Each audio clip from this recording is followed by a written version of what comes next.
Good morning, millennials. Welcome back to the Toast and happy Wednesday. Hope everybody's having a great Wednesday.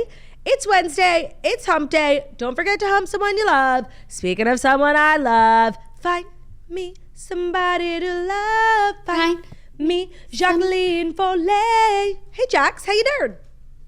Doing better now that I plugged my headphones in. Hi, Litter Delou. I'm doing well. Happy to be celebrating the day of the hump with my favorite swirly. Would you say with someone you want to hump? Would you say that? No. I hate to start off the show on such like a negative, sad note, but I did want to share a story that just like I was reminded of because like humping, like who do I love to hump? Theo. Dadu. And I've actually been really good with my like Theo grief journey, but like yesterday was like a really hard day for me. And I was on the Peloton and I did a Jen Sherman class, and we were just talking about her. She's the instructor who had that beef with Christopher Nolan, like so funny. And she's a toaster, and I've been wanting to take one of her classes. And for me, like I'm really not partial to different instructors, it's just the playlist. Right. No, but sometimes the instructors, like if they're super chatty, no thank you. But if the chat is good, instructors matter. Yeah, of course. But for me, music is primary, because if there's a song I don't know, it ruins the class. Like I'll leave. Like yeah. So I found this Jen Sherman class that had, John Mayer. It was a low impact ride, and I was just like recovering from being sick. I'm like, let me ease into it. John Mayer, Andy Grammer, Vanessa Carlton. And this Vanessa Carlton song comes on, and I was like hit with a memory. I had totally blocked this out. When Theo was like literally dying, it was like it was Thanksgiving weekend. We had found out the week before, and Ben's parents offered to watch Theo for the afternoon. They were like, go do something. So we went to the Jet game. Right. We ended up like being miserable and like not being able to think about anything else, and left after 5 minutes.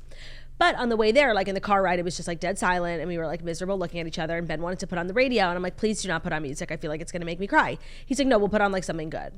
And so this Vanessa Carlton song came on. I'm like, okay, Vanessa Carlton, harmless, right? It was the song Ordinary Boy.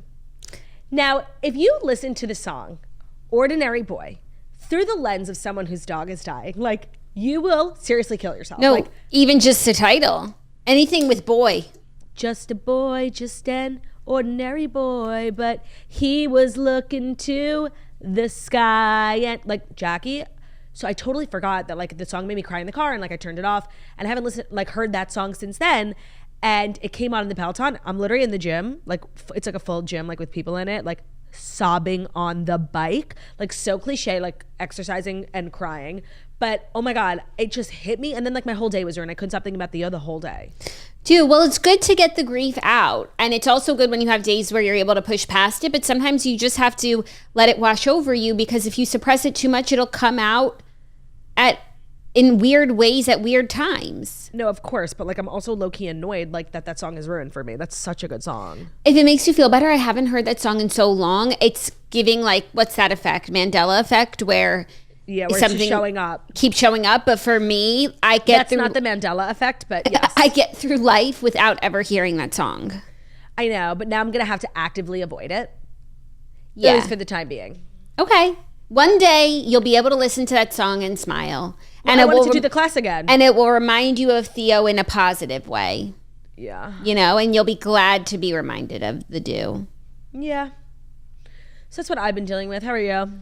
I'm good. Super busy day yesterday, and we ended it with Freaking Fred, which is our monthly Patreon live show. Yeah, everyone's like, Jackson Claude, you ever going to do a live show? We do now, monthly live show. We hadn't done it since last winter due to a lot of things, but now it's back. It's monthly and it's on Patreon. So we went live on YouTube last night. Everybody was live with us in the comments, having fun. We do like an hour-long show, and it's a jolly good show.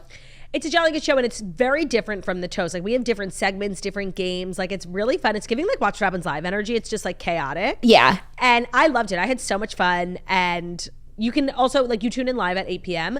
But if you miss it, like you have to work or something, the link is still live. You can go watch it if you're a Patreon member. So it's just fabulous. Yeah, so that took up my evening, and that was really it for me. So no content updates, haven't watched anything, haven't read anything. We watched a little bit more of the OC, maybe like 2 episodes last night. Now we're at the part where Seth is like stuck between Anna and Summer. And it's just unrealistic. Like he's been in love with Summer his entire life, and Summer finally likes him back. And he's like, maybe I should date Anna now, who's like kind of desperate. Like, even though I remember growing up watching the show, hating Anna. She was the villain. She was the villain. Because of her haircut. Like, of course. What kind of 16-year-old was walking around with a pixie cut? Like, seriously, she was not for me. Now, watching back, she really is a nice girl. At the end of last night's episode, we finally are introduced to Oliver. And I'm like, Ben is not ready for the journey he's about to go on with Oliver. No, he's not.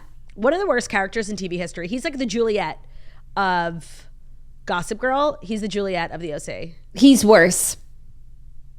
Who do you think was the worst villain in Gossip Girl? Juliet, Georgina.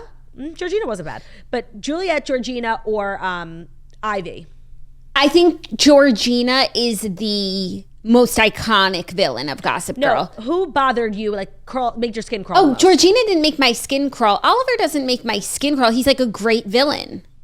He is. Juliet and Ivy are just like weenies of the week. Just trying so hard, so desperate. It's like Georgina and Oliver actually like exact parallels.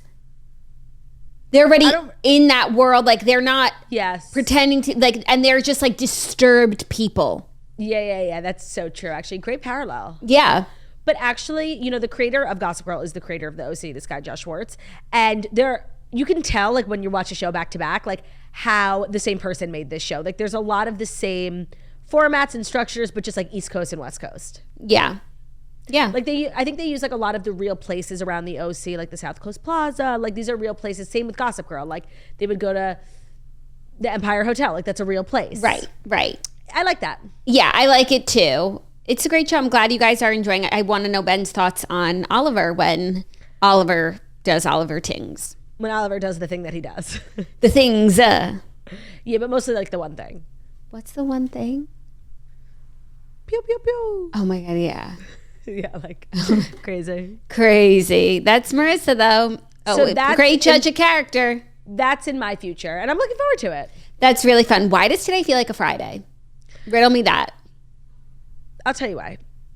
Because when you're your own boss, every day's a Friday. Yeah, I don't know why. I was just like, oh, you could watch OC this weekend. It's Friday. That's like the vibe I'm getting. But you know what? Why not treat every day like Friday if you can? So funny how like personal the days are. You know what I mean? Because for me, like I'm having Monday energy today because I have been sick for a whole last week. And today is like the first day I actually feel 100% better. Like I don't have to wake up in the middle of the night and take Advil. Like I feel so much better. So I'm like, and I got dressed and I got my hair cut yesterday. So I just feel like I'm getting my personality back, like I'm feeling like myself again. And I like was walking to work with my music and like, yes, poppin' pussy. Like it feels like a Monday. Like I'm ready and I woke up extra early, made myself eggs. I'm like, yes, pop off this pussy girl. Yes. Oh, that's interesting. My last 2 days have been so jam-packed, like truly working until 11 p.m. that it feels like that was a whole week, those 2 days. So now I'm like, Friday, gotta get down on Friday. You know what? I'm just gonna like live my life as if today's Friday. Okay, wait, I totally forgot to tell you this because Ben forgot to tell me this. We get in bed last night. He's like, oh my God, I forgot to tell you. I was robbed yesterday. I'm like, excuse me? Now, there is this, and I want to share the story because I need to warn the girlies. There's like a new scam going around, and it happened to me like a few months ago. Me and Ben were walking in the West Village at night, and this young girl came up to us. And me and Ben were together. We were two people. She was one. She was like a young girl. She like wasn't threatening at all. So it didn't register at the time that this was like, it was like a scheme that was becoming popular within the schemer community. She was like, you guys, like I lost my license. Like I need to get back. She named like a random, but a town I had heard of, like Ronkonkoma. She's like, I need to get back to Ronkonkoma. Like, can you have $20? And I was like, no. Then Ben said he gets in bed yesterday and he's like, I was robbed. And I'm like, excuse me? He's like, I was kind of like emotionally robbed. I'm like, what are you talking about? So Ben's walking to the subway.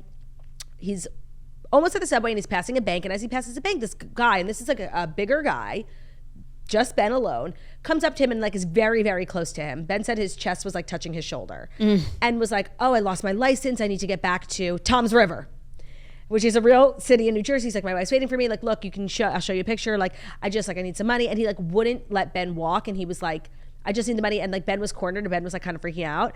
And he was like, Ben was like, sorry, I don't have any cash. And the guy was like, oh, there's an ATM right there. Like, so it was a very kind of smart scheme. They stop you in front of the bank. And Ben was like, all right, you know what? The bank is actually like full. There are people in there. Like nothing bad can happen to me in there. So Ben was like, you stay here. I'll go to the bank. He went into the bank, he took out $40 and he gave it to this guy and left. And I was like, wait, what? Ben was telling me the story. He was like, honestly, I thought it was the best way to get out of the scenario. Like, I don't know what would have happened if I said no. And I'm like, yeah, I guess. And I'm like, happy that you're safe. But I'm like mad on your behalf that you got swindled. Yeah. Yeah. No, he wasn't just robbed emotionally. He was also robbed. Oh, yeah. But he was like manipulated into, it wasn't like there was a gun or a knife yet, but like he was emotionally manipulated into being robbed. Do you know what I mean? Yeah. Well, considering like the actual robberies and thefts that go on in the city, like this was light, a light version. And I was just happy that he was okay. Like people now are riding around on scooters, swiping people's handbags. You have to be so careful. This is a new scheme. That's why I wanted to bring it up. Like if somebody tells you that they're lost and they just need to get home, like they're fine. Right, but how do you get out of that situation? Like, I know. I was trying to think. I'm like, okay, so what could we have done better next time for this not to happen? And I said, Ben, like, how do you walk? Because how you walk in the city, like, they're obviously choosing targets. And I'm sure Ben was like on his phone, like looking being around, dopey. La-di-da. I walk like a linebacker. Like I've got something to protect. I'm like, I walk fast and hard. Yeah. Or you go into the bank. Now that you know this is a scheme, you go into the bank and you like go to a teller and you tell them to call the cops. So that's what I told Ben to do. But he was like, you don't understand. Like I had to get to a meeting. Like I had the whole day. Like I'm like, I would have gone to the teller and been like, hi, can you just pretend you're talking to me? There's a man outside trying to rob me. I'm going to stay in here. They have a button. They have the button under the desk. Like call the cops. Yeah. Or ask them if there's like a side exit. I know Ben just wanted to like get out, get clean. And you know what? He did the right thing because he's safe and unharmed. And the only thing he lost was $40, which like just killed me. But it is what it is. Interesting. Well, thank you for that PSA, Turdy.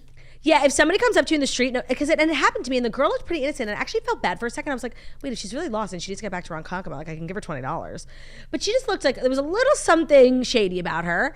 And that's like the new thing. The new scam is like, I'm lost, I need to get back. And they name like an outer borough. And they're always, and now that I think about it, the girl in the West Village was standing in front of this like bodega with an ATM. They stand in front of an ATM. It's actually pretty smart. I was thought he was going to say, I have Venmo. Oh my God, LOL. But it's like, if you have Venmo, then like, don't you have Apple Pay? A Metro card to get on the train? Yeah. But I personally, I have Venmo and no Apple Pay. I don't use Apple Pay. That's insane. Is it? I mean, okay, so yesterday I got my haircut. I don't know if I told everyone. Last night I got my haircut. And before my haircut, because my haircut was kind of late, I got myself a manicure. So I didn't want to bring a bag. These are like girly errands. I don't need like a big tote. So I shove all my shit in my pockets. I get to the nail place and I don't have my wallet. I'm like, do you guys take Apple Pay? And they're like, yeah. And then I realized, and I like this nail place because they let you tip on the credit card. So I'm like, okay, I'm all set here. I texted my hairstylist. I'm like, do you take Apple Pay? She said, yeah. Like, how great is that? I didn't have to go home. You need to get Apple Pay. You need to get one card.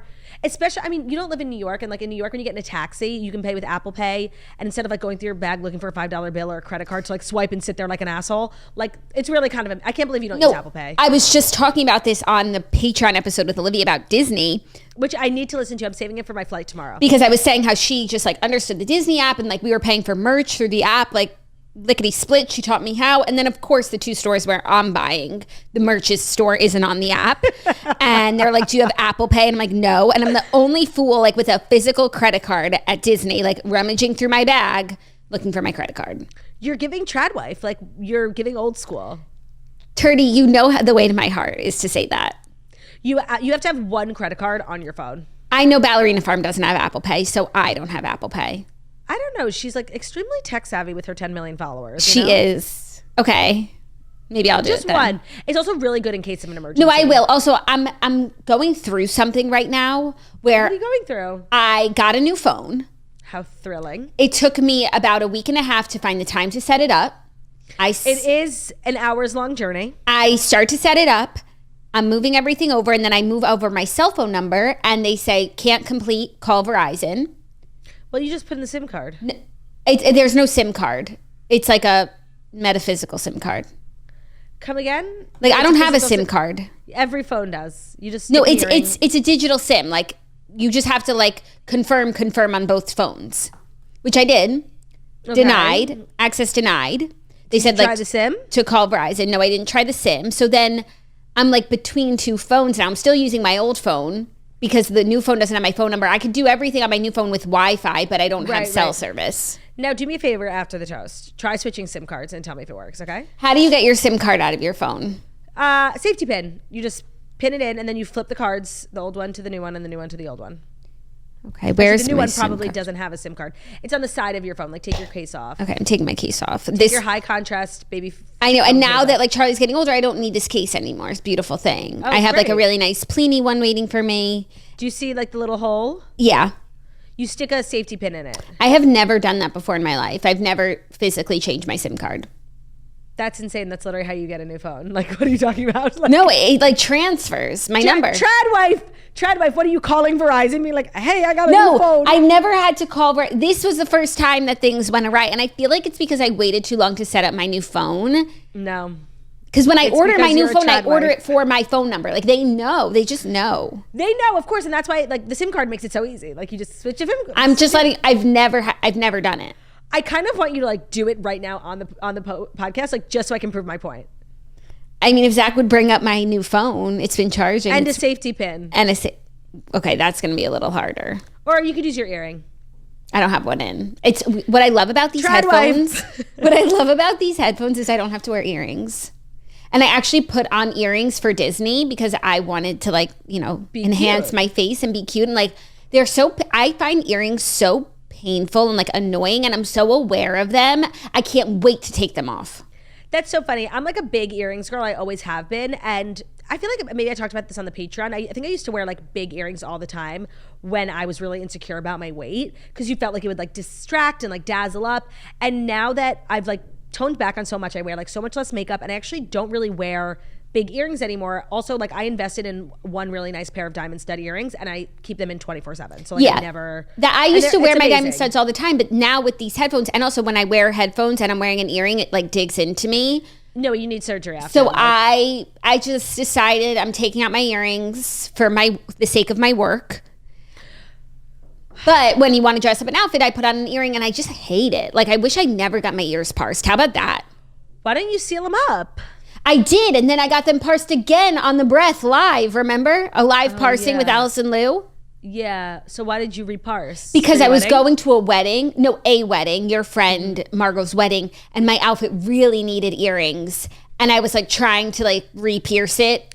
So funny that you bring that up, because my friend Margot, whose wedding you went to when you got your ears pierced, like a fun fact about her and her sisters is that they never got their ears pierced.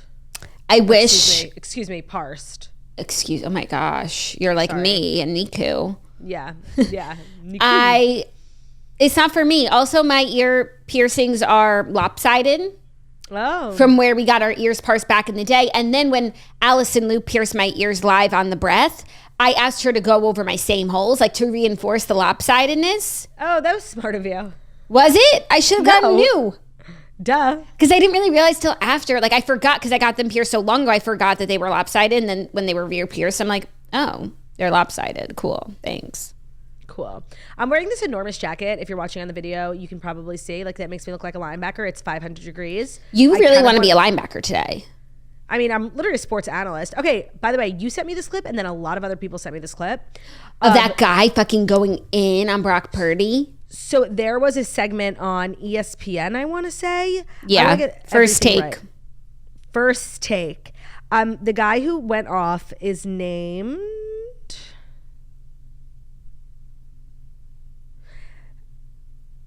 Oh, God. Like, not me being a grandma. No, for real. After going in on me and my SIM card. I should have saved it. Like a big moron. Yeah, and I didn't send it to you because I think I listened to it while we were still on the phone. But this sports analyst is going in on Brock Purdy. And, like, I don't think anything he said was anti-factual. It wasn't anti-facts, but it was... His name is Ryan Clark, and he's an ESPN, like, talking head. And he basically went on this thing being like, it's like been the struggle of my life this season to like talk about Brock Purdy in the same sentences as Lamar Jackson, as Josh Allen, as Patrick Mahomes. And he was just going off. So he was basically like in a more harsh way saying what we were saying earlier in the week. And actually listening to his take and then reading the comments made me want to take back what I said. Like, I actually, listening to him say it, I disagreed with it. Oh, listening to him say it, I was like, way harsh, Ty, but I feel you. Like, you're not wrong. But, like, what do you want from Brock? Like, Jackie, it's his literal, like, second year in the league, and it's the second time he made it to the NFC Championships. Like, and he's 5 years old. Like, right. Okay. Give the man a break. It's not his fault Jimmy Garoppolo got injured. Okay, but I was talking to Zach about this yesterday because I was like, do you agree with this take that, like, Brock isn't good? And Zach said that he is a product of the team that he's on. Like, the Niners have the best players and a not great quarterback because they invest in really good players, and they use that money that they're not spending on a quarterback on the rest of the team. On the Kyle Juszczyks, the George Kittles, the Deebo Samuels. Yeah, McCaffrey. because Zach was watching his show and the guy was talking about Deebo Samuels, how Deebo Samuels is the X factor of the 49ers. He gave this statistic, and I just want to say why I find it like a little problematic, if I may. Okay, he said, also Deebo Samuels is like injured and they don't know if he's going to play on Sunday. Right, that's why they were talking about him. They said with Deebo Samuels they win 70% of their games. Without Deebo Samuels they are 8-9. And I just like need if you're going to give me a stat, no, I need percentage and percentage because like what's 8 and 9 in percent? How far off is that from 70? 8 and 9. So you win 8 and you lose 9. I feel like that's like 60-40. 40 being the wins. Right. I need a percentage. Okay, wait, hold on. So it's 17. If you win 8 out of 17 games, what percentage is that? Okay, 8 over 17 equals X over 100. So 8 times 100 divided by 17. 47. 47% drop. Versus 70%. Okay, so thank you. That would have been really more impactful. That's funny. No, I agree. Like I think when we're talking about the Niners, like as a society, we need to be speaking more about Deebo Samuel. Yeah. So Zach was saying that Brock is a function of the team. And so he's a byproduct. So I say, why don't they invest in a quarterback? He said, well, one, they're spending the money elsewhere. And two, like they're investing in Brock. Like they think that he could be their franchise quarterback, like in time. I kind of love that. I like it look too. What he's done. And by the way, look what he's done in the first 2 years. It seems to work. Yeah, no, you're right. And so I just want to say, though, kudos to us because everybody keeps making fun of us like we know nothing about sports, yada, yada, yada. We had a take that was then regurgitated. Not that they stole it from us. Like, obviously, he came to this conclusion on his own. That, like, Brock is not at the same caliber, yada, yada. He kind of, like, said what we said in a much more harsh way on a real ESPN show. So the next time you want to say that the toast isn't a sportscast, grab a spoon and eat my ass. I just want to say, I didn't know Brock wasn't at the same caliber. I learned that from you. I would have thought, like, Brock I was still living in last year where he was Jeremy Linning. Right, the thing is, last year it was a fluke because he wasn't supposed to be playing last year. The real quarterback, Jimmy Garoppolo, got injured, and then it was like, oh, the season's over. But then this kid had his Jeremy Lin moment, made it all the way to the NFC Championships, and it was like this fun thing. And I guess you're right. They decided to invest in him instead of going to the draft and getting another, great quarterback and or trade for someone like an Aaron Rodgers. They are investing in Brock, and it's nice. Oh, except apparently the head coach of the 49ers tried to get Tom Brady to come and play for them. Well, he's the exception, of course. And he's from the Bay Area. Yeah, no. I don't think that's a slight against Brock. No. But then they'd be Super Bowl slingers. Yeah, but I don't know. I just feel like winning a Super Bowl with Tom Brady, it's like, it doesn't count. It means less. I completely agree. No, right? I want these guys to prove it for them. Like, and I feel like they would feel the same. Like, because everyone would think they won because of Tom Brady when I think that they could win on their own. I know. I really need, like, I feel like Brock is so young, and when he messes up, it's not for like lack of skill or lack of talent. It's like nerves and anxiety and like mental stuff. I wonder if Brock has a woman in his life, but I actually do think if he doesn't, a good woman would really, I think, settle his brain a little bit, And a good toaster woman, I think. Yeah, of course. No, of course. And we have a lot of, really religious Christian toasters, and that's what Brock is definitely looking for. And so I can recommend a bunch of girls that I know. But also, like, he lives with roommates. Like, he's, like, young. I feel like he's not in his, like, sort of, like, serious settle down era. He needs to settle himself. I think that's what he needs, for real. Like, I think he needs to go on Christian Mingle, like, dead serious. Find, like, a really nice girl who's not in it for the fame, not in it for the money. They can, well, actually, it's probably hard to be a Christian and a football player because, like, your games are on Sunday and, like, so is church. But I'm sure he has, like, a pastor who he works There's, like, satellite Zoom church. Yeah. Those mega churches, like, they have these amazing streams. Yeah. Just kind of like Freaking Fred. Right. Ours is a little more high quality than, like, Hillsong. But, similar. And we kind of do the same thing. We, like, sing and preach. But sing and preach. Singing and preaching. Preaching and singing. I do think Purdy needs a girly. We need a girly for Purdy. Okay. And by the way, he's, like, extremely handsome. And no, like, you'd be lucky to have him. Yeah, he's on his way to getting, like, a $500 million contract. Like, maybe not 500, maybe 300, but, like, he'll be fine. Yeah. Okay, well, I'm so excited for this weekend. Like, football is life. I know what Danny Rehos was saying now. Like, football is life. Yeah, we're gonna have like a big BBQ here. Shapiro was texting. Fun. I think he likes my grill, so we're gonna grill here. Okay, wait. Also, I saw, like, because now I'm on conspiracy theory NFL talk, And, the NFL is like really doing everything they can to make sure the Chiefs win this weekend against the Ravens. And I heard that they hired, like, the ref that was assigned to this game is like notorious for going really easy on the away team, which is the Chiefs. That's like his thing, this guy. Now, I don't know if that's true because, again, I'm new here and I was just reading this conspiracy theory on TikTok. But it'll be interesting because, like, based on records and based on everything, like, the Ravens should win this game. It'll be tight, but they should win. I don't know. I feel like the Chiefs, when they're at their best, they win everything. Yeah, but like their record isn't amazing this year, and they've lost like a good amount of games. Yeah.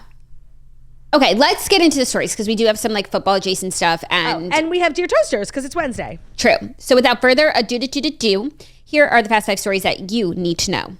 And the Fast 5 stories that you need to know are brought to you by Squarespace. Squarespace is the all-in-one website platform for entrepreneurs to stand out and succeed online. Whether you're just starting out or managing a growing brand, Squarespace makes it easy to create a beautiful website. Engage with your audience, sell anything from products to content to time, all in one place and all on your own terms. So whatever your reasoning might be for starting a website, welcome to the party. It's 2024, like you need a website and it needs to look good, but we don't need to spend so much money on agencies and companies when Squarespace exists. With Fluid Engine, which is the next generation website design system from Squarespace, it's never been easier for anyone to unlock unbreakable creativity. Start with the best-in-class website template, customize every design detail, and reimagined drag-and-drop technology for desktop or mobile. Stretch your imagination online with Fluid Engine, built in and ready to go on any Squarespace site. You can easily sell custom merch and create passive income streams that engage your audience and scale your brand. You can design your products and production, inventory, and shipping are all handled for you, saving you time and money. There are amazing, fabulous assets that Squarespace websites have to offer, like those flexible website templates. You'll get great analytics, blogging tools, flexible payments, email campaigns. So head to squarespace.com for a free trial. When you're ready to launch, go to squarespace.com/toast to save 10% off your first purchase of a website or a domain. Again, that's squarespace.com/toast to save 10% off your first purchase of a website or a domain after you do that free trial at squarespace.com. Today's episode is also brought to you by Seed. There's a reason you trust your gut. Your whole body's health starts here. And 61% of people experience gastrointestinal discomfort. Seed's DS-01 Daily Symbiotic is a new standard in probiotics. Its non-fermenting formula is backed by clinical trials and scientific studies and delivers more of what you need where you need it. So it's not just a gut feeling. Seed's DS-01 Daily Symbiotic benefits your gut, skin, and heart health. So it's where great health starts in your gut. It promotes healthy regularity and duty quality, provides relief from occasional digestive discomfort, bloating, intermittent constipation. It also supports a healthy gut immune function and response to occasional GI and environmental stressors. Everyone is obsessed with their gut. Whatever their issues is, a lot of people have like gut-related skin issues, obviously gut-related digestion issues. I feel like gut is like the thing of the moment now, and it's really important to take care of it because there are a lot of health benefits, especially for when it comes to digestion, like making big soft duties. And Seed's DS-01 Daily Symbiotic will help you feel healthy, look healthier on the outside too. It promotes clear, smooth, healthy skin, and it may help smooth the appearance of fine lines and wrinkles. It'll help your skin maintain a more youthful look. So it's safe, effective, and science-backed. It's a broad-spectrum probiotic and prebiotic formula with 24 clinically and scientifically studied strains for whole body benefits. It's rigorously tested for 14 classes of allergens defined by the EFSA. So listen to your gut with Seed's DS-01 Daily Symbiotic. Go to seed.com/toast and use the code 25toast to get 25% off your first month. That's 25% off your first month of Seed's DS-01 Daily Symbiotic at seed.com/toast, code 25toast. Thank you, La. You're welcome. Our first story, Trailer News. That's their couple name, right? Travis and Taylor.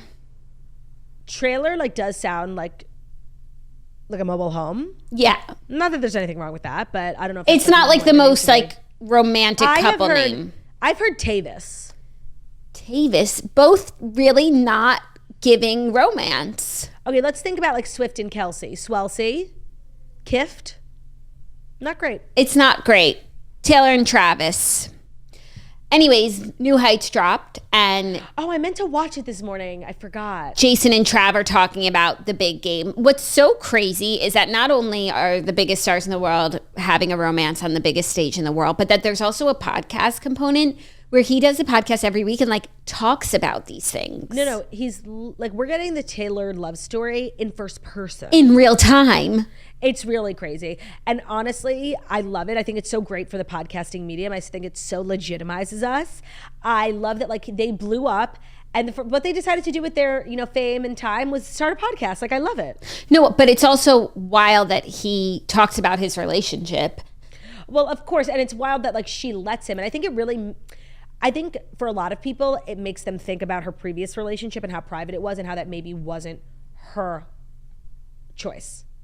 But she's always been really private with relationships, even before Joe. I feel like she always was that person, but this one just feels different because he's just like America. Like America feels like they own him. Like no, and also you can't like put him in a box. You can't tell him to like be coy. Like he's not coy. No, but Travis Kelce. What's the symbol for equals with a slash between? Does not equal coy. Travis Kelce does not equal Joe Coy. That's true. Anyways, they're talking about Bills Chiefs game. Travis said that Taylor absolutely loved meeting Jason after Kylie told Jason to be on his best behavior. So in a new episode, this was confirmation that those two had never met, which is kind of crazy. Jason and Kylie had never met Taylor. I assumed Kylie had it, but I thought maybe Jason had. Right. But no, in a new episode of their podcast, I guess he's been working all season, not traveling, taking stuff seriously. They reviewed the game where the Chiefs beat the Bills and debriefed Jason's multiple viral moments from the evening. So Jason said, quote, I wanted to take everything off and be out there with the fans. He said he had been wanting to go outside and, quote, take my shirt off and be out there. I feel like taking your shirt off is a Buffalo Bills thing. I wanted to take everything off and be out there with the fans. It is a Buffalo Bills thing. Like, those fans are insane. As for what kind of impression it made on Taylor, who joined Jason and his wife Kelce in the suite, Travis said that Tay said she absolutely loved you. He said, your best first impression is the worst impression ever. They also, the shirtless antics had been discussed between Jason and Kylie before the game took place. He said, I'm not going to lie, I gave Kylie a heads up. The moment we get into the suite, I said, I'm taking my shirt off and jumping out of that suite. And she said, Jason, don't you dare. But Travis said, once a Kelce man's determined, there's no fucking stopping him. Yeah. Jason said she was already telling me to be on my best behavior because we were meeting Taylor. So she's like, do not be on your best behavior. I was like, Kylie, the first day I met you, I was blackout drunk and fell asleep at the bar.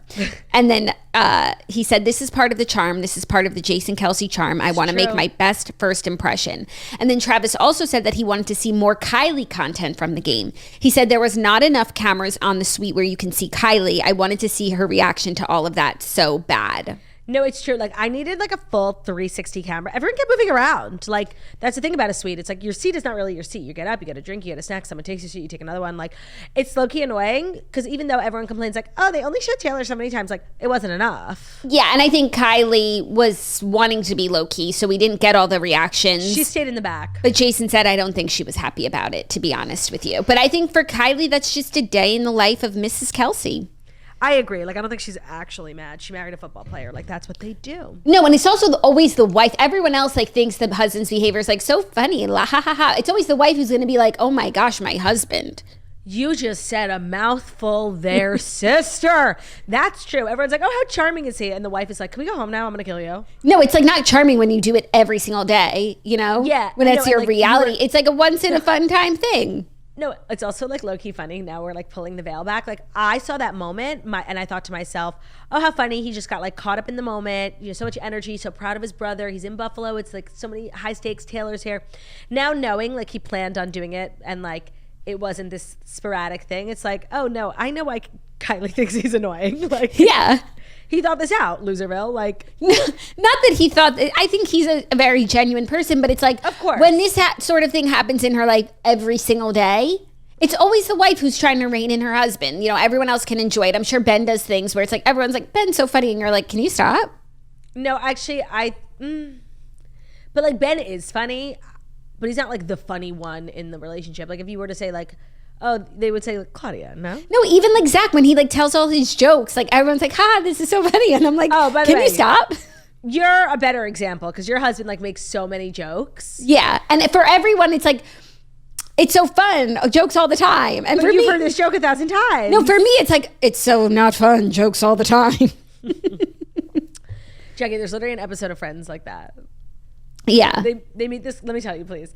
But even for you, it's like Ben's cooking. It's like, how amazing. Like Ben cooks for us and we're like, oh my gosh, Ben cooked. And for you, it's like, can you stop cooking? No, it's the most annoying thing on the planet. Only because he doesn't know how to clean. Like the cooking, yeah, it's nice to get a meal. Do you know how much work I have to do afterwards? You don't even like the cooking. No, it's fine. It's good. Like tuna salad, chicken salad. No, but he did make me that Crunchwrap Supreme. Oh, right. And you didn't talk about it on the toast. I didn't? No, because you did so much content like on IG. I'm sure you put it to bed, but you didn't even tell me, like, was it everything you hoped for? It was really good. Like, really good. You need to have him make it. I'm going to. We've been sending like a lot of content back and forth of things that he and I are going to be collabing on. And I'm actually really glad that he did a test run on the Crunchwrap Supreme because he learned a lot. The really hard part is wrapping it. That looked hard. And it wasn't an amazing wrap, but we now know we need like smaller tostadas and the biggest fucking tortilla you could find. Got it. So we're going to have to do like a major Publix haul. Ring it up. We're going to be together so soon. I was actually thinking about that the other day because I was thinking that you have a dog, which is so crazy because I don't. And I was thinking that when I come to your house, I think I'm going to like kind of pretend Bruno's my dog. Like, I think Bruno should sleep with me and everything. Like, I would love that. I know Bru would love that. And I'll, of course, walk him and I'll feed him. Like, I think he should be my dog for the time being. That's totally fine. Bruno would love that. He loves anyone who's going to give him extra love and extra scratchies. Yeah, and I hadn't thought about where I was going to stay because, you and Olivia both run a good hostel, a good bargain, No.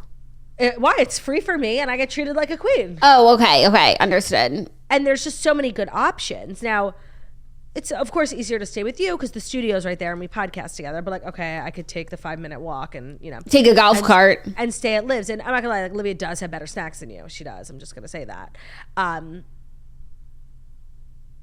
But then I remembered the Bruno factor. And I think I need to be near a dog. Like, I really do. Like, I think living with a dog will bring me, like, immense joy. And I'm going to stay with you for, like, 2 weeks, so. Whatever works for you. Because if not, then Satchel stays with me. Yeah. Las Nolias. It's overwhelming the amount of, like, really good options I have. All combinations and permutations work for me. So you just let me know. What if I stayed at Olivia and then, like, took Bruno with me? Is that an option or that's, like, too crazy? It's, like, I'll see him. Yeah. Okay, and Bruno loves adventure. Bruno loves being over there. The kids, like Michaela and Levi, love Bru. So, all good. Okay. Even though Bru and Michaela, like, do have, like, ancient beef. Oh, because of the one time that he pushed her down.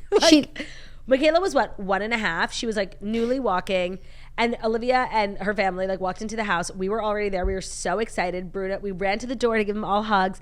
And Michaela walked in, and Bruno, like, jumped up on her to give her love, but they literally weighed the same amount. Yeah, and he pushed her down.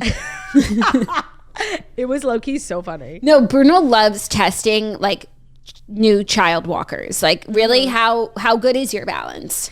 Not, actually. I never said it was. I don't know how we got so far from the story, but Super Bowl food, of course, always. It all comes back to food. So it went well. The meeting of the in-laws went well. I'm gonna watch this episode. They do this actually pretty smart thing where they release the podcast episode Wednesday, whenever it is, like early in the morning, so you can listen to it on your commute or whatever. But if you want to watch it, they do like a live YouTube premiere. It's always at like 9:30, which is a little late. So I had meant to watch it today so I could talk about it, but who has the time? I know. And I'd so much prefer to watch it. Like, I need to see Travis's face when he says Tay. I need to see everything. He also talked about why he also talked about why he did this. The heart? Yeah, he said he was pretty vague, but he was like, I was spreading love because the Bills fan had booed Tail her. Oh, yeah, they had, but so he said this was about spreading love. No fucking way. Like, that's fearless. Everyone knows that. Of course. No, he didn't like. By the way, there is literal footage of Taylor Swift of Travis Kelce at the Eras tour when she sings Fearless and then she does that little spin thing and puts her hands up and everybody else does the heart hands. He's literally like in the booth with the dad putting his hands up in heart hands. Like, please. Of course, it's tailored inspired, but he also just made it like a bigger message of spreading love. Yeah, always a good message. Yeah. Next story, still part 1 of trailer news, which is that Taylor had a GNO last night with the Sweet Crew, including Cara Delevingne and Brittany Mahomes. They went out for dinner, and I just have to say, best dressed. Brittany Mahomes stepped her pussy up. Brittany Mahomes, best dressed. That hair. The hair, the fit, the bag, the everything. The she looks like a star. $1 million. She looks, yeah. Yeah. That was my takeaway as well. She stole the show, and there's like a paparazzi video of them walking out. We saw all the pictures, but it's always fun to watch the actual walk from the restaurant to the car and then like seeing how the photos end up. And her hair is just bobbing in the wind. I don't know who the fuck did her hair, but it is this magnificent blowout that's just moves in the wind. It was so gorgeous. She stole the show. Who makes the fit? Like, we need all the details. I was not expecting that. No. 10 out of 10, 10s across the board. I love Agreed. this outfit for anyone, and for her, I love so much. No notes. I wouldn't change a thing. Not one thing. And I think it's interesting that they came back to New York. I guess they like can't this week, like they won't be like spending a lot of time with the guys because they're obviously like in major training mode, and the game is in Baltimore. So I guess it kind of makes sense that they would stay in New York. Patrick and Travis definitely went back to Kansas City. Yeah. And they didn't go with them. Yeah, so no, that's nice that like Taylor's looking after Brittany. I wonder if they're all staying together. They're definitely not. Maybe she lent that Tribeca apartment that Sophie Turner was using to Brittany and the kids. Right. Oh, Brittany has multiple kids? Two. How nice. Yeah. The more I learn about Brittany Mahomes, she's like this weirdly polarizing figure. The more I learn, the more I like. I'm sorry. No, I like her. She's really like a regular girl, and that's why I think this outfit was so jarring for so many people, because she really always dresses like a really cute girl that you knew in college. Like, yeah, she dresses really young and fresh, not ever like super trendy. Not like celebrity stylist. She just dresses like a cool girl who shops at Aritzia. It's like kind of relatable, even though her husband makes $500 million. Yeah. And this was like she got a stylist. And you know what? Like, her life has changed. She's allowed. And honestly, I respect like getting a glam squad, like a different, like an elite glam squad. I'm sure she got the hookup from Taylor. She's never been paparazzi like this in her life. She needed new clothes. She went to Bergdorf's. It's a lot. Like, I'm okay with it. No, and she's still the everyday girl, because this is what the everyday girl would do if in this situation. She got paparazzied enough times, like in her usual wear, and she's like, you know what? I'm treating myself, and it's Britney's turn now. Yeah, no, I mean, she was in those paparazzi photos with like Gigi Hadid, Selena Gomez. Like, sorry, you need a stylist at some point. Like, and she didn't look bad. No, but she didn't. No, but it's okay to ask for help. No, and it's like, no, I never saw those pictures. So I was like, and I thought Britney needed help. I actually thought she held her own, especially because all those girls, especially Taylor, I don't think Taylor has a stylist. They wear like, it's Taylor not like does have a stylist. Oh. Yeah, and it's. I feel like, why do you know that? Liz Height is always posting like, oh, that she does have a stylist. Yeah, it's this guy, and I think you really. I don't like to blame stylists, because stylists work off of a person's aesthetic, and like, you know, no one's really going to get into something they don't like. Their own personal style is always infused with the stylist work, and it's like the one thing about Taylor's like recent renaissance and like shot to, you know, this level of stardom I don't think she ever dreamed of, that hasn't changed. And it really needs to. Like, her style is like the one thing about her entire brand that's not perfect. Everything else is perfect. The music is perfect. That's why I thought she didn't have a stylist. And I actually thought it was like, I thought it was kind of cool. Yeah, that like she doesn't think so hard about those things. No, she has a stylist. I'm going to tell you his name. Because I was going to say that group, even though they're like the biggest stars in the world, Blake Lively notoriously does not have a stylist. Yeah, but you know what Blake Lively has? A sense of style. Right. Selena Gomez probably has a stylist, but I wouldn't say she's incredibly stylish. So it's like Britney was totally meshing with the group, and then she just decided, like, I'm going to be the number one girl in this group. Taylor's stylist is named Joseph Castle Faulkner, and he posts like every picture of Taylor, everything, his entire work. Oh, I need to go look. He has other clients too, like this girl. I don't know her, but literally every single photo is Taylor Swift, and that's it. Joseph Castle. Yeah, but he did do the Eras Tour costumes, because he seems to be posting those like as if they're his own work. And the Eras Tour outfits were amazing. Okay, no. Okay, so I'm glad I looked this up. So she has a stylist when she does like big red carpet events, clearly. Yes. Duh. Does she have a stylist when she goes out to dinner? That's what I thought she doesn't have a stylist for. That's actually a very good distinction because none of the photos are like her street style photos. Her street style seems to be chosen by her. But by the way, he has photos with Taylor, I'm down in 2021. So he really is like a lifelong partner of hers, and she's never had exceptional style. Really, I think there are minute slays here and there, but there's nothing that comes to mind that's like jaw-dropping. Yeah. I liked her most recent Golden Globes. That's like one of my favorites. Yeah. Loved. Yeah, here he is in 2020. Like, I think this is her OG stylist, and I kind of love that she like sticks with the person who... She likes her style. Yeah, but it should be and it could be better. But she's happy with it. I really respect that. Like, not everyone has to be like walking the catwalk high fashion at all times. And that's why I like that it seems as though, and I'm going to continue to choose to believe that, like, for dinners and street style, she picks out her own clothes. I think that would be commendable too, but I don't think that it's... But then why doesn't he post pictures of her in the streets? I don't know. But I think someone helps her get ready. Because even the outfits like that I don't love when she goes out to dinner and stuff, they're still like styled. Like a normal person can put on clothes and like look cute, but they can't really style an outfit to perfection in terms of like jewelry and everything. Like top to bottom. Yeah. But back to Britney, slayed the house down. Slayed the house down. That's the headline here. They went out to dinner. Britney slayed. Yep. Our next story. And they went to Nobu. Oh, is that where they went? Which one? Downtown. Cool. Our next story. Ryan Gosling calls out the Oscars over Greta Gerwig and Margot Robbie Barbie snubs, saying there's no Ken without Barbie. So, as we reported yesterday, Ryan Gosling was nominated for Best Supporting Actor for his work on Barbie, and Greta Gerwig was not nominated as Best Director, and Margot Robbie was not nominated as Best Actress. Yeah. So he put out a statement thanking for the nomination. It's an honor to be nominated, but he said there is no Ken without Barbie, and there is no Barbie movie without Greta Gerwig and Margot Robbie, the two people most responsible for this history-making, globally celebrated film. No recognition would be possible for anyone on the film without their talent, grit, and genius. He explained to say that he's disappointed that they're not nominated in their respective categories. He said that would be an understatement. Against all odds and nothing but a couple soulless, scantily clad, and thankfully crotchless dolls, they made us laugh, they broke our hearts, they pushed the culture, and they made history. Their work should be recognized along with their other deserving nominees. I just want to say, before we get into the statement, like, against all odds and with nothing but a couple $100 million. Yeah.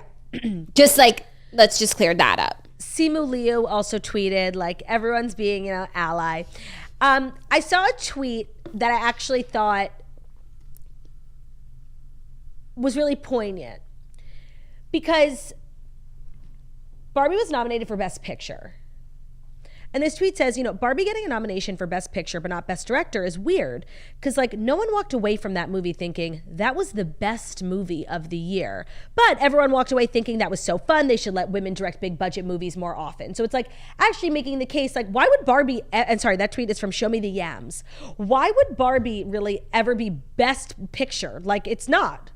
Oh, it wasn't thought-provoking. I agree with the second half of the tweet in the sense that everyone thought like women should get more big director. But I don't agree with the first part of the tweet. I feel like a lot of people walked away from that movie being like, that was the best movie ever. Like, not you and not Ben. Yeah. But not people, Ben. like, it changed them. I mean, let's not get into it. Let's not get into it. And just the other thought that I had, I saw someone like commented this under Ryan's statement. They were like, okay, so who in the Best Actress category shouldn't be nominated then? Right. And so a lot of people saying this is like a snub to women. It wasn't like, Margot Robbie didn't get nominated and a man did instead. It's a women's category. They're two separate issues. Like, Margot Robbie not being nominated for Best Actress isn't a snub for women because another woman got that nomination. So if Margot Robbie should have been nominated, then who shouldn't have been? Right. Who would you take the nomination away from who didn't deserve it? Right, because her movie wasn't about like Barbie feminism. Not even that. Like, which of those actresses wasn't good enough and Margot Robbie was better than them? Like, name names. Yeah, because we can't all be nominated. It's true. Also, like, no one from Killers of the Flower Moon is putting a statement out like this about Leo. Right. But there's like such like long-winded beef between Leo and, because what's so funny to me is I forget, on TikTok they do this thing where they'll cut up a movie and post it in 50 parts, 3 minutes each, and you'll watch a whole movie on TikTok. And I guess the recent movie that went viral was What's Eating Gilbert Grape. Classic. Which, if you don't know, is this old movie with Johnny Depp and Leonardo DiCaprio, and it's about this really poor family who lives with their mom. It's like a bunch of siblings. The mom is like 600 pounds, and all the kids just pretty much spend their days trying to take care of her. And the eldest son, who's played by Leonardo DiCaprio, has autism, and he's like always getting himself in these situations, and they don't really know how to like handle him. It's like it's an amazing movie. And Leonardo DiCaprio plays this like autistic teenager. And I was watching this clip of him at the dinner table, and Leonardo's character starts to like have a breakdown, and it was the most really like amazing acting I've ever seen in my life. I was like, wow. He didn't even win an Oscar for that. No, what's crazy is he's only won one Oscar, and it was probably from his most forgettable movie. It was The Revenant, right? When he has been in Titanic, Wolf of Wall Street, Django. Shall we count? Catch Me If You Can. Oh yeah, Aviator. Really like blockbuster hits that like people will watch for years and years. Inception. It's my favorite movie. Shutter Island. Inception is my favorite movie to reference that I've never seen. Same. Shutter. No, your favorite one is Sliding Doors. Yes. So much so that I thought you saw it, so I watched it. No. He doesn't deserve an Oscar for this, but lest we not forget Great Gatsby. He does not deserve an Oscar for that, I agree. Gangs of New York. OJ, no, really. Like, if you've never seen What's Eating Gilbert Grape, I think it's Leonardo DiCaprio's best work. Yeah. And it's just, like, weirdly star-studded with Johnny Depp. He's so young and so hot. Like, you never saw someone so hot as, like, 20-year-old Johnny Depp in this movie. It's actually a really sad movie. Like, be prepared. Yeah, so you're right. There is some sort of beef between Leo and the Oscars. Right, which is why no one's, like, releasing a statement. And also, he's a man, so, like, who cares? Right. No. Nobody cares. But Ryan Gosling, I feel like he kind of had to do... Yeah, of course. Something like that. I'm sure he wanted to as also. Yeah, everyone's like, it's literally the plot of the movie coming true. But it's like, it's really not, because 7 other extremely talented women were nominated. And like, you making it about Margot Robbie like does take it away, the accomplishment from those women. So like... And it was nominated, if it was snubbed for Best Picture, like that would be crazy. It is kind of crazy she wasn't nominated for Best Director. I agree, by the way, because Greta Gerwig is an amazing director, and I think she directed the movie to perfection. She also like then directed all the affiliate like music videos, and it all had this like really cohesive look. I agree. I think Greta Gerwig was snubbed more than Margot Robbie. Yes. I agree. Best Picture, it's like, you know. Yeah. It's not like a full snubbing. It's still one of the most nominated. But I don't know what it is about the Barbie movie. Like, it is a polarized... Like, the way the Oscars can't release their nominations without it becoming about the Barbie movie. Like, the Barbie movie stans need to shut the fuck up. They're pissing me off, and they're being insanely dramatic. Oh, and I said this on the Patreon last night, and I actually thought it was, like, one of my best points yet, and I'd like to repeat it if that's okay with you. Mm-hmm. Because I saw this trending TikTok sound that was, like, a mix of different audios, but it was basically the music instrumentally from the Billie Eilish Barbie song. So it's like, when did it end? And then they start playing America Ferrera's like millennial woman feminist monologue that everybody loved from the movie. And then they start mixing it with Joe Coy's joke about a plastic Barbie doll with boobies. And everybody's making these videos about how hard it is to be a woman, and they're like doing their makeup and like crying. And I just really can't get over the way like women have reacted to a joke. And the joke was bad, and it was offensive. Like, I agree. Like, it was a bad joke. That was my first thought. You're not going to hear me defending this joke. But like, our reaction to it, and sorry, not our, because I would never, your reaction to it, like, really makes you look so weak. And you're like mad at this joke that is like making women look weak. And then your reaction is making you look like the biggest fucking loser. Like, it's like almost justifying the joke. Like, stop. Like, if you want people to respect women, like, stop acting like that. Yeah, no. And to be honest, and that's not even like my usual reflex. When I heard that joke, that was like the first thing I said. It's yikes, misogynistic. Like, the movie is so much more than that. Like, that's really, you can write any joke about the biggest movie, and that's the joke you write. Like, no. Yeah. But we're like, okay, it's 2 weeks later. Let's move on. No, and like, we're making trending sounds and like crying and like taking off our makeup and like, this is me. It's just, it's so losery. Mm-hmm. And it's such a bad way to respond to a joke that everyone agreed. Like, Joe Coy got punished. Like, Joe Coy will never work in this town again. I saw Joe Coy like doing an interview. It was so awkward. I wanted to die for him. Like, he has been handled. The world handled him. And so our reaction is now to like, just stay down. I mean, stay down. Like, stop. I can't with some of these bitches. Send me one of those next time you see it. No. I just need to see it. Okay. Our next story, are you ready for it?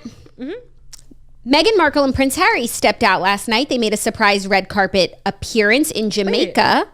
Wait, I didn't see it. I feel like every time they leave the house, I see it. Right. They went to the Bob Marley movie premiere in Jamaica. So there's a new movie about Bob Marley called Bob Marley One Love. And they walked the red carpet hand in hand with Meghan in a black ensemble while Harry went for a suit without a tie. She looked amazing. I'm looking. Hold on. And... she looks gorgeous. Yeah, truly, truly. The movie celebrates the life and music of an icon who's inspired generations through his message of love and unity.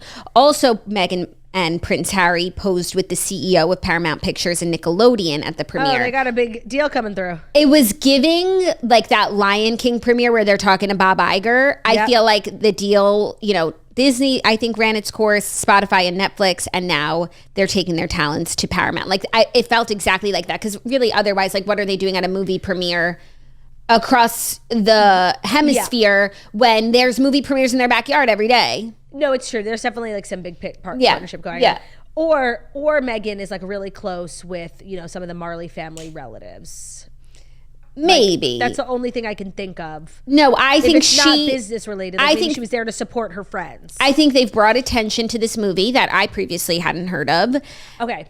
And in exchange for some goodwill on that deal coming through with Paramount Plus. So I'm glad you brought this up, because I actually want to talk about this movie, because I've seen like 5 commercials for it.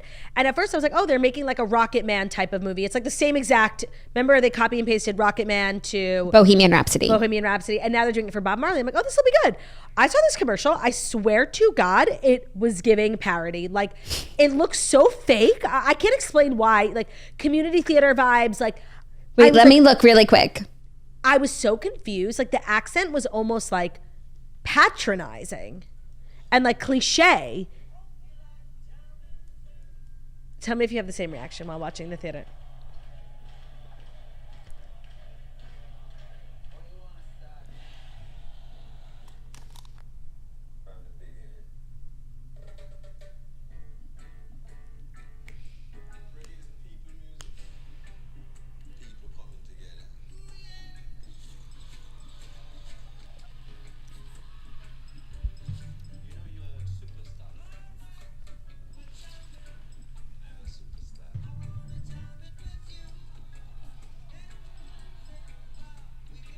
Are you getting the gist? I'm getting the gist. Yeah, it does look like that same sort of template, but you could tell like made for TV. It kind of looks like a Lifetime biopic. Yeah, you could tell the scale of a movie like this by like how big of a crowd they can get for like those theater scenes. Like, you only see like maybe like 100 people in the crowd. It's meant to be like a bigger arena, but like when they did Wembley Stadium for Bohemian Rhapsody, like they were able to get to match the scale of it. There's not a lot of scale here, I would say. Yeah, no, the movie looks like oddly low budget. And so I was kind of just like chalking it up to being a TV movie, but knowing that it's like Paramount and that Meghan and Harry went to support, it's obviously like this big budget film. And I just thought, based on the trailer, I was like, what is this? It looked like crap. No, I was like, honestly, Bob Marley's rolling over in his grave. Give him the Elton John treatment. Like, he deserves a better movie than this. Yeah, I wonder if it'll be in the theaters or just... No, it's like literally, it's a movie. Paramount like Plus? A real movie. No, I think it's like in the theaters. It's a real movie. Well, real movies go onto streamers these days. Do they? Maestro, but we decided that's not a real movie. Right. Yeah. Okay, well, I just thought that was interesting that they were out and about, and that's where they were, and I just feel like we'll be seeing them on Paramount Plus soon. That's what I think. Yep, I agree. Are you ready for our next story, a little Jonas family drama? Oh, no, what? Priyanka Chopra posted and quickly deleted a picture from a double date with Joe Jonas and his new flame, Stormy Bree. What picture? Priyanka posted and then quickly deleted a photo from what appeared to be a double date with her brother-in-law Joe and his new flame Stormy Bree. The snapshot, which quickly appeared on her Instagram story on Monday, showed 4 hands clinking champagne flutes at a restaurant. One hand in the picture had the same tattoo that the model has on her right hand, which was enough to convince fans that Nick and Priyanka were spending time with the rumored couple. Like, these 4 hanging out is like not shocking. No, sorry. Wait, I want to restart my sentence. Reset. Joe having like a new girlfriend, like we know it's not like a big secret. It's not a big deal. For me, the most shocking part of this story is that like Nick and Joe are hanging out in their private time, like with their girlies. Like I am like a conspiracy theorist and I feel like these two hate each other. Right. So my biggest takeaway from this story is like, oh no, they're actually on a double date. Like you wouldn't do that with someone you like are dying to get away from. Oh, no, I feel like they just have like classic sibling, especially when it comes to the business, like just like sibling rivalry stuff. But it makes me feel like maybe I feel like if Priyanka loves Sophie, like she wouldn't be like so quick with it. It's honestly, I was thinking about that too. It's actually a really tough spot for Priyanka to be in because I think she did love Sophie and I think they're good friends. But like at the end of the day, like Nick is her family. No, she's not going to be. She's got to move on with them. Like she's got to stay with them. Like that's family. And you can stay in touch, of course, but you're not going to be best friends. I know, but like Sophie is also family still. Like that's her daughter's auntie. It's true. And are you still an aunt? I think so. Okay. And she is the mother of Priyanka's nieces. Right, yeah. That one, they're still Priyanka's nieces because Joe is still her brother-in-law. Yeah. Oh, the other one is a little more tenuous. Yeah. Okay, yeah. She's still the mother of Priyanka's nieces. So she's still family. Yeah. Like I think if Priyanka like wanted to hang out with Sophie still, like it would be fine. It'd be okay, and I think it would be kind of nice. Me too. And she could still get the kids together. And by the way, I've never been like divorced, but I do think for a lot of people who marry into like big families and everyone's married, like you stay, and if you love that family, it keeps you married for longer. Like you don't want to leave the family and your in-laws. The J sisters. Exactly. It makes the whole marriage more fun. Yeah, a lot of people write into Dear Toasters that like they miss their in-laws. Yeah, so I think it's not so quick to remove it, but the fact that she would post this. Maybe she just thought she was posting like a cute picture and was looking for content. And like didn't want to make herself the center of like something when it was just not. Yeah, like she didn't even realize what she was doing. I could see that for Pri because she doesn't seem like so zeroed in on social media. Like what does everything mean all the time? Yeah, no, she's like an older woman with kids and a life. Yeah, and she just like posts and doesn't think too much about it. So I don't think this like means that much like she's anti-Sophie or that like we don't Stormy need to read into and this. Joe are super serious. I think she just made a guffaw. So funny, actually, like ever since Stormy Breeze, what's her name? Bree. Stormy Bree came into my life. Now on my TikTok, I guess like a lot of people went searching for her ex, Lucky Blue, and now Lucky Blue's with this new girl. The new Lucky Blue's like new wife. They make a lot of content together. She's all over my TikTok now. She basically is in her kitchen in full glam, like looking so gorgeous, making the most delicious food you've ever seen. Homestead style. She makes her own bread. She makes her own peanut butter, and she makes her own jelly. Yeah, I saw that. Yeah. She's homesteader. We love a trad wife. Yeah, and she's pregnant, right? Yes. It's giving Ballerina Farm. Yep. Are you ready for our fifth and final story? Is it the final story that's brought to you by the Farmer's Dog? Yes. This new year, the easiest healthy habit to start is one for your dog. So meet the Farmer's Dog. It makes feeding real healthy dog food easy and convenient, and your dog will absolutely love it. It's smart, healthy pet food that you can feel good about feeding your pup, and that's why it's time to quit kibble, kick the cans, and start fresh. The Farmer's Dog makes and delivers fresh, healthy dog food right to your door. It's developed by vets, it's nutritionally balanced, and it's made from real meat and veggies to the safety standards of human food. It's the best option for dogs at all life stages because it's not kibble, it's not canned goo, it's just real healthy food. Traditional dry and wet dog food options are highly processed. They can use much lower quality ingredients than they claim to, and they are extremely difficult to portion accurately. So the Farmer's Dog isn't just fresh, higher quality food. They also send the food pre-portioned specifically for your dog based on their unique nutritional needs. Makes it easy to help your dog maintain their ideal weight, which is one of the biggest indicators of a full, healthy life. Dogs at a healthy weight can live up to 2.5 years longer than overweight dogs. A fresh diet has been found to have all sorts of benefits, from healthier coat and skin to fresher breath, even digestion and smaller, better poops. So it doesn't matter if your dog is old or young, it's always the right time to begin investing in their health. And that means more happy, healthy, and full years together. Get 50% off your first box of fresh, healthy food at thefarmersdog.com/toast. Plus, you'll get free shipping, but only when you go to thefarmersdog.com/toast to get that 50% off. That's thefarmersdog.com/toast. Thank you.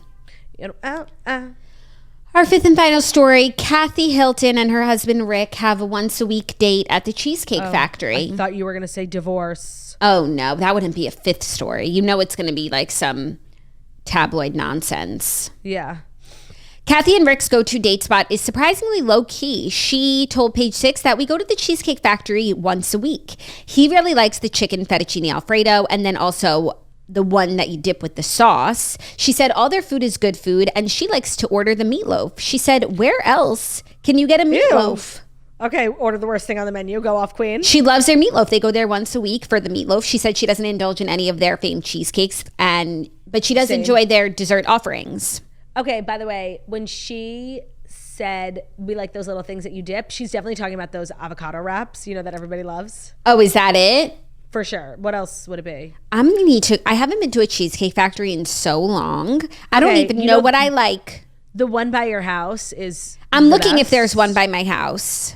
And it's so kid friendly. I could not say one bad thing about the Cheesecake Factory. Like they have crayons, high chairs, like sippy cups. It's so kid friendly. I think I have to go. Take the family. And you know who loves Cheesecake Factory? Our brother-in-law, Zach Shapiro. He'll go with you anytime. Zach Shapiro just texted us. You didn't check your phone, or did you? No. Something really funny. He said, Taylor Swift just met Jason Kelce last weekend. That feels fishy. Oh my God. Totally agree. No, I love Shapiro. Like us getting into sports is the best thing to ever happen to Shapiro. Like him and I are always sending each other now like sports stuff. Like no, but also like Taylor Swift getting into football like is also the best thing to happen to you for Shapiro. He's in your sphere and you're in his. I saw fishy. I'm dying. I saw a headline that actually Taylor Swift, like being in the football world, has brought a lot of fathers and daughters together. I saw that too. Because they now like want to watch the game with their that their dads are watching, and they like talk about it. Cute. That is really cute and really beautiful. So sweet. Wait, back to Cheesecake Factory. I couldn't really say anything negative about Cheesecake Factory, even if I wanted to. I think it's the most beautiful. Think Disney's the most magical place on earth? Go to the Cheesecake Factory. Like, you're gonna love it. The food is never I've been in my life, but just not in a long time. No, I know. I just feel like we had this conversation about the girl who was mad about the guy who was going to take her on a date to the Cheesecake Factory. Remember? Yeah. You know what I'm talking about? Sort of. She went viral for saying, right. Like that's not a date place. Right. Was taking her on a first date to the Cheesecake Factory, and she's like, absolutely not. And it sparked this debate online. Like, is the Cheesecake Factory unacceptable? What's not acceptable? Yeah. Full bar, romantic lighting, Mediterranean style decor, delicious food, a skinny-licious menu, amazing staff, like delicious dessert. Even though I never partake in dessert ever because I don't like cheesecake. You don't like cheesecake. That is not surprising. Even though they have like a regular dessert menu too, like a brownie. But the thing with if it's a successful restaurant, like you should be full and you won't need dessert. The food is so nourishing and delicious. Like by the time I'm done, I don't need more. For sure. Perfect. I don't always order dessert, but like I do need a little something sweet after my meal, even if it's just a sucker from my bag. Like I need to cap it off. Yeah. So me and my friends, like from high school, we try to do dinner like once a month, and we always go to the same restaurant. And they, for dessert, obviously offer like berries and fruit, but it comes with cream, like whipped cream. And let me tell you, it's the perfect aperitif. Mm-hmm. Sometimes the dessert I don't need a cake. I don't need like a whole dessert plate, but like I need a Werther's. But sometimes I need a Hershey's Kiss. Sometimes I do need a whole cake, and places like the Cheesecake Factory, I just will never forget. You know BJ's Brewhouse? I feel like it's a really underrated, or was it Yard House? No, it was BJ's Brewhouse. It's kind of like a smaller chain, similar to like Applebee's kind of, but a little bit more refined. They have this dessert. It's like a cookie in a pan, with an ice cream on top. Skillet. 10 out of 10. So good. That I need every time. I'm also new to Yard House. Yard House is not huge in New York, but I discovered it when I was on tour. For a lot of people, it's like their Cheesecake Factory. I do think it's kind of better, just because Cheesecake Factory is like such a big company. Like they have a little bit quality control issue. Things get lost, the details. Yard House, I think, is like still at the level where like they're maintaining some sort of quality control. And Ben and I went after my ski lesson. Right. and you order on iPads, and let me tell you, and we happened to be there at 5 o'clock, so it was happy hour. Our food came in 30 seconds. We had like 2 drinks, 2 appetizers, and 2 entrees for actually $25. Like it was really, and they're known for their beer. They do these like yard. Was it actually $25? Yes, maybe 30. Because everything, the appetizers and drinks were all half off for happy hour. Oh. Nice. So we literally ended up only paying for our entrees. It was just like Yard House doesn't get enough love. No glove, no love. Well, that's what we're here to do. And we're also here to do Dear Toasters, our weekly advice segment. Wait, we're done with the stories? Yeah, all done. Time to move on. Our weekly advice segment where you can write into us, 2 people who you look up to, and we could literally give you advice on what's going on in your life. So you can submit at deartoasters@gmail.com. That's the email account, deartoasters@gmail.com. We'll keep your shit anonymous, don't worry. And you can write in about anything from work stuff to relationship stuff to finance stuff. We actually recently had a lot of finance ones. I guess it's Q1. People are trying to get organized for the year. So here are our submissions. You ready? Mm-hmm. Hi, ladies. Here's the thing. My boyfriend is 36 and he's been getting Botox in his forehead for several years. Is it just me or does this seem a little self-involved for a guy? The men in my family couldn't be further from the Botox type, so it is a little strange to me that my boyfriend gets shot up more than I do. He also tries to hide it from me, along with a lot of other things he has hidden from me over the years. Thoughts? Well, we can get into the Botox thing, but I just want to say, based on your inquiry, I feel like you don't trust your boyfriend. Like, what else is he hiding from you? And the lying is weird, by the way. Yeah, lying is always weird. Yep. Because Botox is not like the biggest thing in the world. Your face relatively looks the same. Oh, yeah, but it is like a little self-indulge for a man to do. Not like it's giving Tom Sandoval. Yeah, that's exactly what it's giving. Like shaving your forehead, taking more time to get ready than your girlfriend. Like there are metrosexual men who are very concerned with their appearance. It doesn't bother me. I don't know if I would find it attractive, but that's like a personal thing. Right. But there seems to be like an underlying issue here with this dude that like he hides stuff from you. Yeah. But I could see getting the ick from a man getting Botox. No, for sure. Especially at 36, where it's like those lines are like, that's a good age. You know, maybe later in life it would be more understandable, but like a 36-year-old man getting Botox like is icky. Yeah.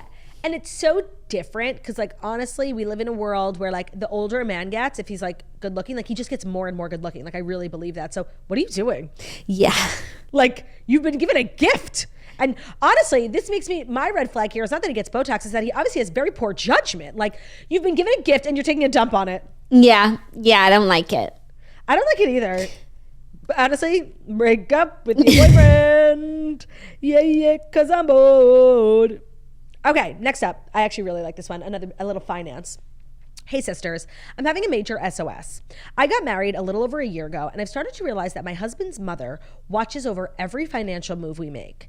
My husband's family is pretty well off and I'm the luckiest of the lucky to say that I get to be a stay-at-home mom because of that.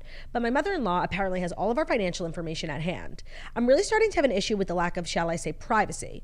We can barely buy new furniture or a weekend trip without myself or my husband getting a text or call asking what we bought.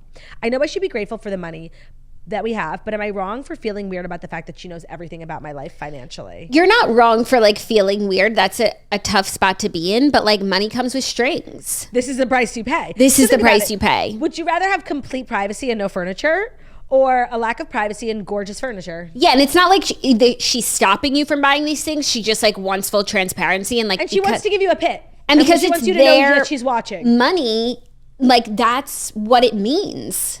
Yeah. There's no such thing as a free lunch.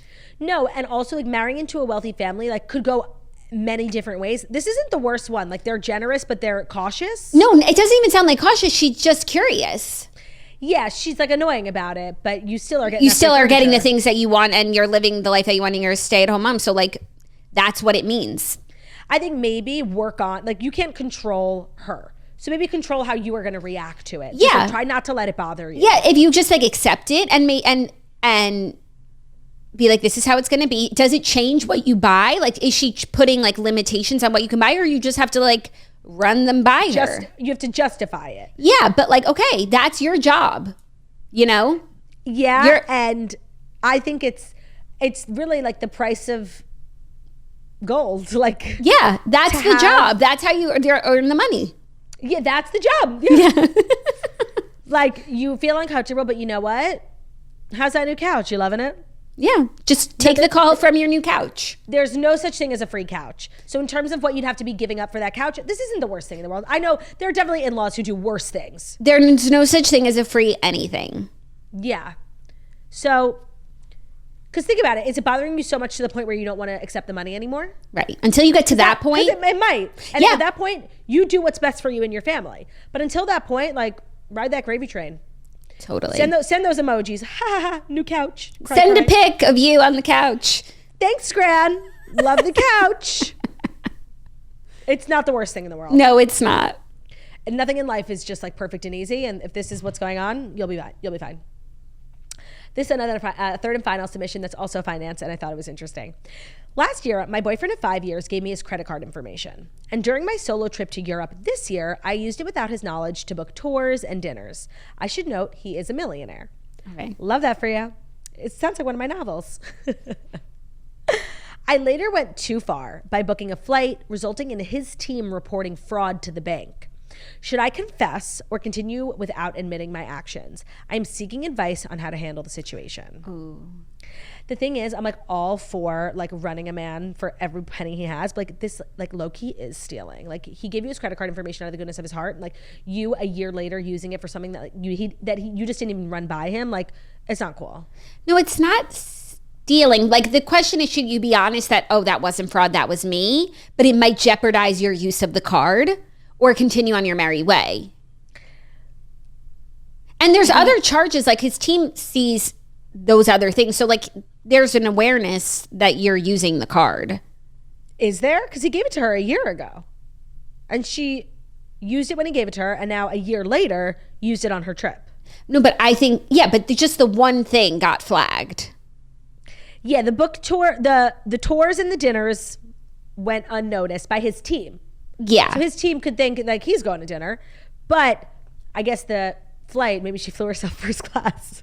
I think a little too much, and that they reported to the bank as fraud. I think that you should be honest. One, so that he doesn't like go and change all of his cards, but also like so that he knows that you're using his card and you want to feel good about it. Like you don't want to. Honestly, he's generous. So why don't you just like learn what's okay and what's not okay? Yeah, learn where the limit is. Yeah, like learn, because you know you used it last year and then you waited a whole year. Maybe he's okay with you like going out to dinner with your friends and using it. Like what are his limitations? Also, you don't want to run this man dry. Like maybe he doesn't have as much money as you think he does. Like find out what he's comfortable with. Like this was long overdue. When he gave you the information, you should have had a conversation about what exactly you're allowed to do with it. Yeah, no, but you could also trial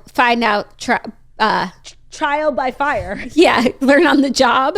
I think that if you want the relationship to be successful, like you have to be honest, and like you can't have this much like deception, and you aren't trying to like swindle him. So you should tell him, oh, that wasn't fraud, that was me. See his reaction. No, and you do want this relationship to be successful. He's a millionaire. And you've been together 5 years, so you should have honesty. Yeah, and I think you'll be more surprised with his generosity if you're honest. Like getting caught in the lie, like that's gonna make him like be like icky, she's using me. Yeah, but you just being totally upfront, be like, no, I used the credit card you gave me last year, what's the problem? Like you being more upfront about it will make you look more normal, first of all, and second of all, I do think you'll end up with more money from him. I think it will engender trust. I agree. Good. But getting caught in a lie about money, you're in trouble. Yeah, no, it's a bad path to go down where you're just like being shady with someone else's money. Like, and this is the person that you love. Don't do it. Don't do it. Don't drop the ball here. I'm rooting for you. Yeah. I'm rooting for you. Don't sign a prenup. So that's our show. Hope everybody enjoyed it. I know I did. I did as well.